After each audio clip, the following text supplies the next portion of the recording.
Yuck! Smell it again! That's disgusting! That's my ass! Who's driving? It's over 9. What? Trap car! Additional. Use the boots to get it! No, no, no! Huh? What the f? Hello again, everyone. This is Bionic Slime. I am your online voice for reviews of your choice, and this is BS Reviews. Today, we take a look at one of the more highly anticipated films of 2010. Big budget, super special effects, 3D loaded Monster Mash film based on the original film made in 1981 of the same name, with special effects featured by the infamous Ray Harryhausen. It's the film Clash of the Titans. Clash of the Titans is brought to you by Warner Brothers Pictures and was directed by Louis Teterrier, I don't know if I'm saying that right, but who directed such films as the Transporter franchise and The Incredible Hulk. It was written by Travis Beacham and Phil Hay.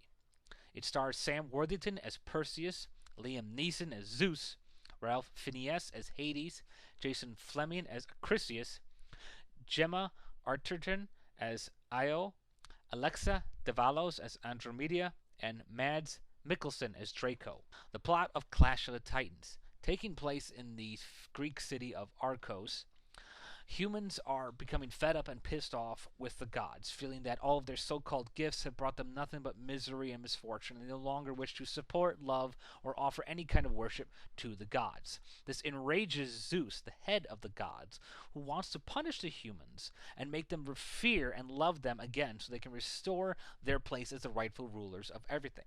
This is where Zeus's brother, Hades, comes in, offers saying that if he allows him to resurrect the Kraken monster, the most powerful creature that actually defeated the Titans, who were in fact the parents of the gods and once ruled over everything, to unleash him to destroy the city of Arcos if they do not sacrifice Princess Andromeda, then he will restore order and the faith in the gods. However, this causes a problem with Perseus, the demigod son of Zeus, whose family was killed by Hades when he was dealing with some people who were destroying a monument to Zeus. Perseus now wants to take a revenge quest against Hades and the gods, but to do that he must acquire tools from defeating various monsters in order to vanquish the Kraken and kill Hades as punishment for what he did by killing his family. Review of the plot. Now, before you ask, no, I have not seen the original 1981 Clash of the Titans film, and to be perfectly honest, I have no interest. I'm not a fan of older films. You can criticize me for all if you want, but I've never had any interest in older films, even though I've heard this one was very much worth it in terms of the special effects done by Ray Harryhausen, who I have nothing but respect and awe for, as I've seen his work in Beast from 20,000 Fathoms and that, and he does some really good shit. However, this film definitely is the kind of film that would benefit from using special effects to bring the monsters back to life, you know, and for the new age. And I have to say, in that regard, it really, really, really worked. Because this is pretty much a straightforward film. It's Perseus wanting to get back at the gods, so he slays pretty much whatever he gets in front of him just so he can make his way to Hades. And that's what this movie is all about. And I'll be honest, I didn't expect anything more, and for those who do, I think you're putting a little too much faith and a little too much hope in a film that was never really that deep and story-based in the beginning. This is what I like to call a monster mash film. It's all about monsters fighting and killing monsters and duking it out with monsters. It's kind of like a Godzilla film. It's all about battling the monsters and watching them fight it out. And it really, really, really works in that aspect. I mean, I was amazed at just how frequently scary, intense, and just non-stop the action was during these fight sequences that are really well organized, well developed, and just really constant. I mean, it's always coming at you, and you never know what the hell's going to come out, even if you've seen the film. We're talking like giant scorpions, Medusa monsters, these deformed mutant beast-like men, and then of course you got the Kraken, who is by far one of the most impressive monsters I've ever seen. I mean, this thing was freaking awesome. 1,000 times more impressive than the Kraken from the Pirates of the Caribbean film. I mean, I still think that the Pirates version is the more appropriate version of the Kraken when it comes to my mind, but this was just beyond impressive. It was just such an amazing beast that just, you know, he just blows your mind upon first visual. And I like the idea that so many people were so pissed at the gods, and that the gods so angry at them. It shows that the gods have a sense of emotion and that can lash out against mankind, and that mankind can fight back. I mean, it just really shows a nice, interesting power struggle between humanity and the gods.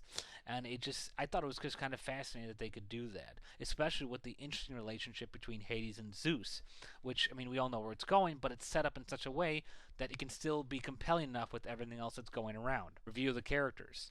I do not like Sam Worthington one little bit. I think he's a terrible actor. I don't like the fact that he's getting more work, and I never cared for him, except in Avatar. That's because he was out of the friggin' movie in the blue alien catsuit half the time anyway. However, I do have to say, for a movie like this, in a setting like this, in a time like this is an area he works in. He works better in places like this, like 300 or Troy. Those are the kind of movies I think he fits best in. That's the only time I think his role and appearance really make more sense. And I can tell he tried in this film to do a little bit more deeper. He really did try. It just didn't come off that great. Zeus and Hades are by far, in my opinion, the best here. I mean, you've got such excellent casting here for these gods, and their appearances mirror each other perfectly from light and dark.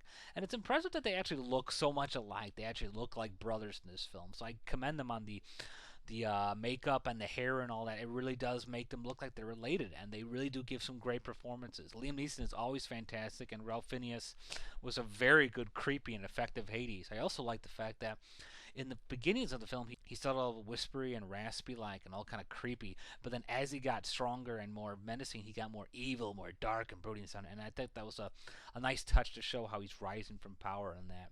Jason Flemyng did a really good job here as the evil king of Chrysius, and the makeup on him was just incredible. I mean, I almost didn't recognize the guy. Gemma Arterton, I can never say her frickin' name right. I thought she was actually kind of interesting here as this immortal kind of princess girl who kind of serves as the helper but also / love interest, and I thought she had an interesting role. She didn't really act as much, but I mean, the concept was nice, so I guess you could say I actually really preferred Alexa Davalos as Andromeda. She really did a good job as a princess, and I wish they would have used her more than Io, played by Gemma Arterton. I was really surprised to see Mads Mikkelsen here, who, for those of you who don't know who the hell he is, he was the villain in Casino Royale with a scar on his eye. I was really surprised to see him in here, and he actually really fits well into the universe, much like Sam Worthington. View of the cinematography and the music. Cinematography was excellent. There are such amazing shots. It just looks good for what it is. And part of what's looking good is the monsters and how everything works. I mean, there are such amazing creatures in here that are brought to life with such incredible visuals. I mean, the Medusa, the Djinn, these weird magic wood-like people, they're very interesting creatures, incredible effects, and it all looks fantastic. Music was good. It was constant. I mean, it was always there. It fit the mood. Nothing ever felt out of place. It really helps when you have a film that's like a monster mash like this one, that everything just looks so much more visually appealing, and it really does. I mean, these are such incredible creatures, from the witches, the scorpions. It looks great. It really looks great. And there were a couple times that, even while you know it's CGI, you really couldn't see it working any other way out here without it coming off looking as cheesy. Flaws about the film. For those of you who want to see it in 3D, I would highly advise not to see it, because for those of you who don't know, this film was actually converted into 3D after it was made, so it was kind of a last-minute decision. And I saw it in 2D on Ultra Screen, and it's great on Ultra Screen, but you can pretty much clearly tell where the 3D was inserted, so it's kind of like just tacked on and not really necessary. So I really wouldn't recommend wasting your money on that. The big problem with this film, though, happens to be that, aside from the fact that none of the other actors or characters really got enough development, it just kind of didn't know where to end when it all came down. It kind of seemed rushed a little with the fight between Hades and Perseus, and just what they decided to do with the love interest of the film. It just is like they didn't know where to go with it any further. Like, they kind of wrapped things up a little bit too early, and while it does leave things open, it just kind of leaves you wondering why they had to end it that way. Its final wrap-up, Clash of the Titans is a movie that is by no means a deep-thinking film. This is a straight-up monster-mashing film, and those expecting a more intelligent, sophisticated film are pretty ignorant if you honestly think a film about a guy slashing the shit out of monsters like Medusa is going to be anything like Shakespeare.